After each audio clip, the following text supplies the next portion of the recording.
अम्मा बात आज के इस प्रोग्राम के रूबे रवा साहिब-ए-इज़ाज़ डॉक्टर खालिद परवेज़ साहब, अतहर हुसैन अशरफी साहब, सूफी नूरुल ऐन साहब, अकबर अशरफी, जमील अशरफी साहब, स्टेज पर तशरीफ़ फरमा जिम्मेदारान शहर, अहलियान महल्ला, बुजुर्गों और दोस्तों, डॉक्टर खालिद परवेज़ साहब की गुफ्तगू आपने सुनी और उसी गुफ्तगू के पस मंज़र में कुछ बातें मैं अर्ज़ करना चाहता हूँ।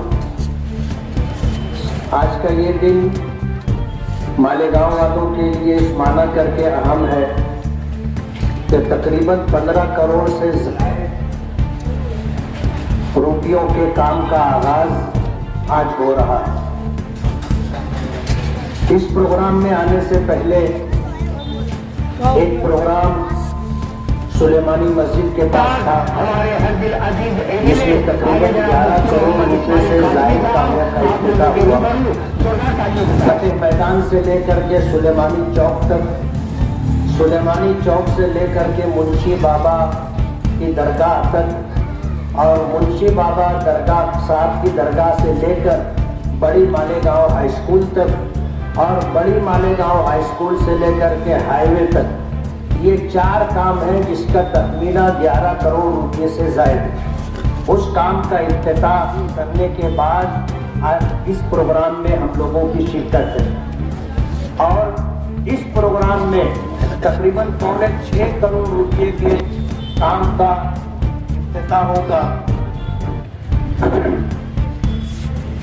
2 काम हैं, हाईवे से लेकर के बजट और तखमीना जो है काम शुरू होगा और मासूम शाह कुट्टी तक या उससे आगे तक जहां तक तखमीना है रोड बनेगा और इसी तरह मासूम शाह कुट्टी से लेकर के सरकार कला ईदगाह तक ये रोड भी तामीर होगा। डॉक्टर खालिद परवेज़ साहब ने इस बात की तरफ इशारा किया कि मालेगांव कारपोरेशन के जरिए कारपोरेटरों को जो बजट दिया जाता था, कभी 3 लाख रुपये का, कभी 10 लाख रुपये का, कभी 20 लाख रुपये का और कभी 30 लाख रुपये का, कारपोरेटरों को यही बजट मिलता था और इसी बजट के मुताबिक उन्हें काम करना होता था। ये 20 लाख का बजट तो जब हमारा मेयर था हमने दिया था और 30 लाख रुपये का बजट जब हमारा मेयर था हमने दिया था, वरना दूसरे मेयर लोगों के ज़माने में 10 लाख रुपए से ज़्यादा बजट कारपोरेटरों को नहीं दिया गया। अब आप अंदाज़ा कीजिए महल्ले की और वार्ड की जो ज़रूरत है वो ऐसी है जैसे ऊँट, और कारपोरेटर को जो बजट मिला है 3 लाख, 5 लाख, 10 लाख का, वो ऐसा है जैसे ऊँट के मुंह में जीरा। हमने कमिश्नर के साथ बैठ करके डॉक्टर खालिद परवेज़ साहब ने बताया कि हमारे जो है पालक मंत्री दादा भुसे साहब, कमिश्नर साहब, इन लोगों के सामने हमने बात रखी कि ये छोटे छोटे काम जो है ये दिखाई भी नहीं देते और काम ऐसे होते हैं कि बारिश होती है तो काम ही खत्म हो जाता है। तो ऐसा काम ना करते हुए पहले एक प्रोग्राम बनाया जाए और उस प्रोग्राम का एक हिस्सा ये था कि बैरून शहर से मालेगांव में दाखिल होने वाले जितने रास्ते हैं उन तमाम रास्तों को जो है सीमेंट कंक्रीट का बनाया जाए। उसी प्रोग्राम का ये हिस्सा आज की इस इफ्तिताही तकरीब में भी है कि हाईवे से लेकर के रोड बनेगा और हजरत मासूम शाह कुट्टी या उससे आगे तक जहां जाएगा वो रोड होगा और इसी तरह हजरत मासूम शाह कुट्टी से लेकर के सरकार कला ईदगाह तक ये अहम रोड रास्ते हैं जिससे तकरीबन आजू बाजू में रहने वाले जितने महल्ले के अफराद हैं सबको गुजरना पड़ता है और बारिश के दिनों में जो तकलीफ होती है उसका अंदाजा जाहिर बात है उस रास्ते से गुजरने वालों को ही होता है। अरबी का एक जुमला है कि साहिबुल बैत अदरा बिमा फी, कि घर में रहने वाला जानता है कि घर में क्या है, मोहल्ले में रहने वाले जानते हैं कि उनको क्या तकलीफ है। मैं आपको एक बात आगे की बता दूं कि हमने एक प्रोग्राम तरतीब दिया है कि मालेगांव कारपोरेशन की हद में जितने अहम रास्ते हैं उन तमाम रास्तों की कंक्रीट रोड बनना चाहिए।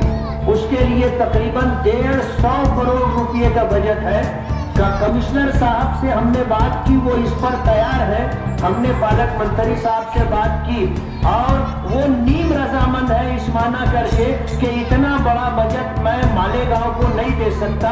इस सिलसिले में नगर विकास जो मिनिस्टर है, आज वही हमारे चीफ मिनिस्टर भी हैं, उनसे बात की जाए और ये 150 करोड़ रुपए का बजट मालेगांव को मिलेगा। तो उम्मीद है कि जितने अहम रास्ते हैं, अहम शाहराएं हैं, सब इंशाअल्लाह ऐसी बनेगी जैसी रोड पर आप बैठे हुए। तो अभी प्रशासक होने की वजह से डॉक्टर खालिद परवेज साहब की कोशिशों से ये दोनों अहम रास्तों की तामीर होनी है। और आज के इस प्रोग्राम में हमारे कमिश्नर साहब भी आने वाले हैं और मिनिस्टर दादा भुसे साहब भी आने वाले हैं। आज 3 जगहों पर इफ्तिताही प्रोग्राम था। सुलेमानी मस्जिद के पास प्रोग्राम हो चुका और दरेगांव पर एक प्रोग्राम में दादा भुसे साहब का इंतजार हो रहा है। कमिश्नर साहब वहां पर उनके इंतजार में बैठे हैं, वरना इस प्रोग्राम के लिए 4 साढ़े 4 बजे का वक्त तय था। लेकिन अभी तक जो है उस प्रोग्राम से कमिश्नर साहब हमारे अलहाज यूनुस ईसा साहब फारिग नहीं हुए, वरना इस वक्त तो वो स्टेज पर होते।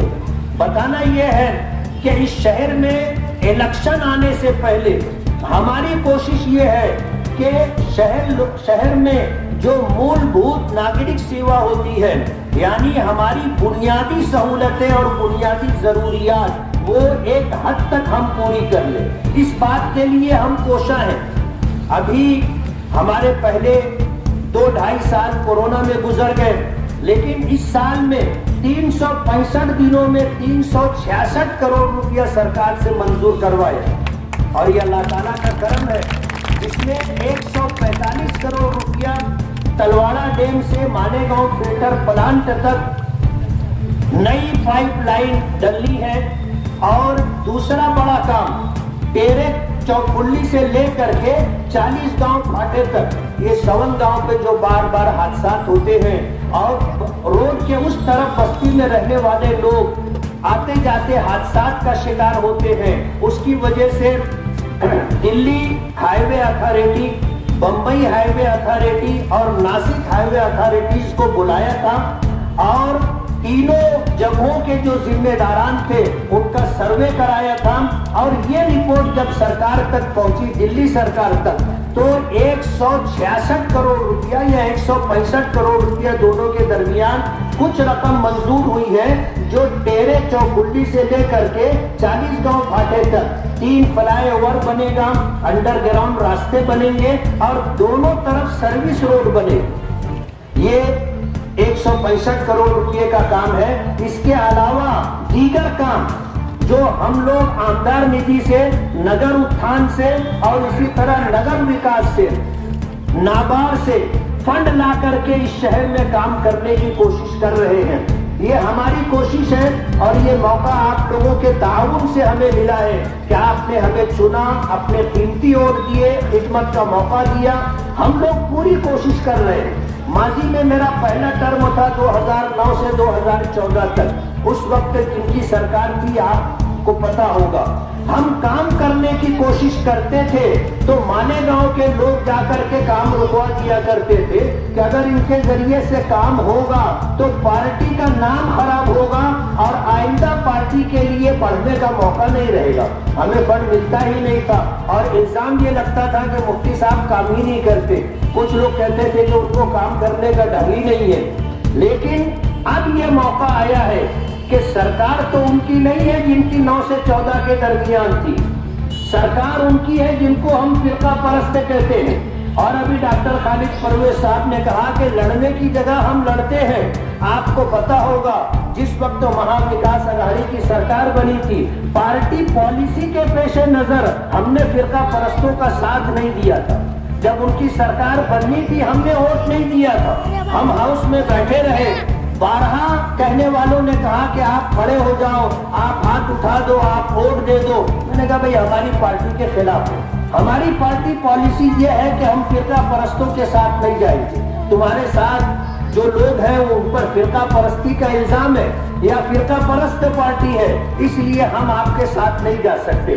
और जब उनकी सरकार बन गई तो स्पीकर से इजाजत लेकर के मैंने जो बात रखी थी मैं उसे दोहराऊंगा कि पहले तो मैं आपको मुबारकबाद दूंगा कि आपने सरकार बनाई, वरना महीनों गुजर गए थे सरकार ही नहीं थी और हमारा ये स्टेट, हमारा ये सूबा बगैर सरकार के चल रहा था। अब आपने सरकार बनाई, आपको मुबारक हो। इसी तरह उद्धव ठाकरे को मैंने कहा था कि साहब आप सियासी तो अमली तौर पर सियासत में आए और आप जो है स्टेट के चीफ मिनिस्टर बन गए, आपको भी मुबारकबाद। दूसरी बात मैंने ये कही थी कि आपको वोट ना देना ये हमारी पार्टी पॉलिसी है, हम फिरका परस्तों को वोट नहीं देंगे, इसलिए हमने आपको वोट नहीं दिया।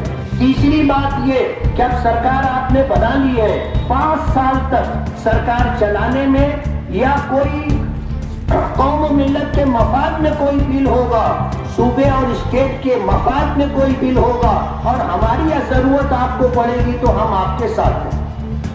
हमने ये बात जहां लड़ना था, जहां इख्तिलाफ बताना था, अपनी पॉलिसी पर रहना था, हमने अपनी बात कही। आज सरकार उनकी है, फंड उनके पास है।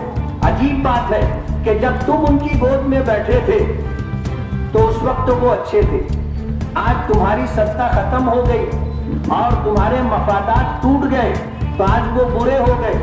आज अगर हम अपने शहर के लिए अपनी जिम्मेदारी पूरी करने के लिए और अपनी कॉन्स्टिट्यूएंसी के लोगों के मसाइल को हल करने के लिए जो जिम्मेदारान है, अगर हम उनसे काम ले रहे हैं, उनसे फंड ले रहे हैं तो हम पर इल्जाम लगाया जाता है कि ये फिरका परस्तों के साथ है। शुरुआत तो तुमने की, काम तो तुमने किया था, मेयर बनना था तो आपने दाभाड़ी वालों के लिए पानी का सौदा किया और जब आपसे पूछा गया तो आपने कहा था अगर हमारा बस चले तो नारू शंकर का किला भी बेच डालेंगे। दादा भूसे साहब ने भी इस बात को दो टोक अंदाज में खोल करके कहा कि हमने मेयर बनाने के मौके पर यह सौदा किया था कि हमको पानी चाहिए, आप पानी दोगे तो हम आपको मेयर बनाएंगे। इन्होंने हाँ कहा था, उन्होंने हमारे हिस्से का पानी उनको बेचा मेयर बनने के लिए। उस वक्त दादा भूसे साहब बहुत अच्छे थे।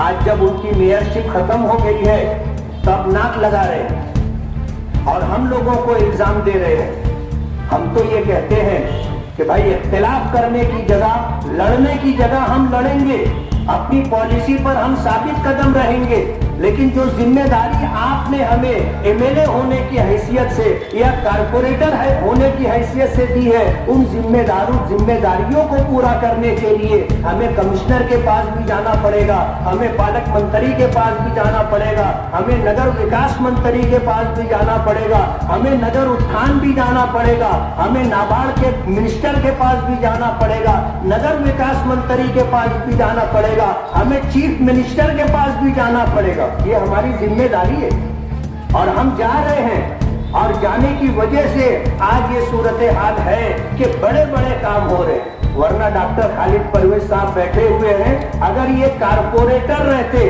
तो जो 1 करोड़ रुपए का फंड ला करके आज गुलशन मालिक की इस रोड पर और आगे रोड पर जो काम हुआ है वो नहीं होता।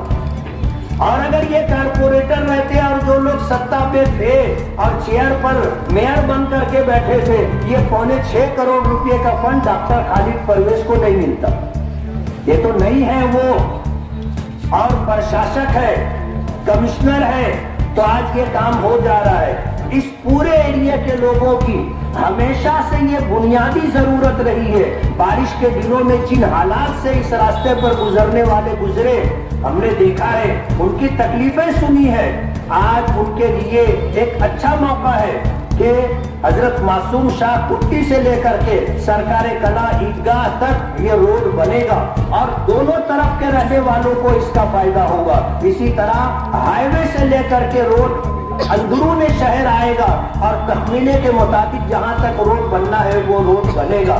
तो कहना ये है कि हमने इस बात की पूरी कोशिश की है। डॉक्टर खालिद परवेज साहब ने इशारा दिया, असेंबली इलेक्शन होने में कुछ 11 महीने बाकी हैं और हमने जो तैयारी की है, अगर हम अपनी उन तैयारियों में कामयाब हो गए और हम ये चाहेंगे कि आप हमारे लिए दुआ करें कि अल्लाह हमें कामयाबी अता फरमाए, तो इस शहर में जितने बड़े बड़े रास्ते हैं उन सारे रास्तों की इंशाअल्लाह हम लोग तामीर करवा लेंगे और जो बुनियादी सहूलतें हैं वो बुनियादी सहूलतें इंशाअल्लाह हम पूरी करने की कोशिश करेंगे।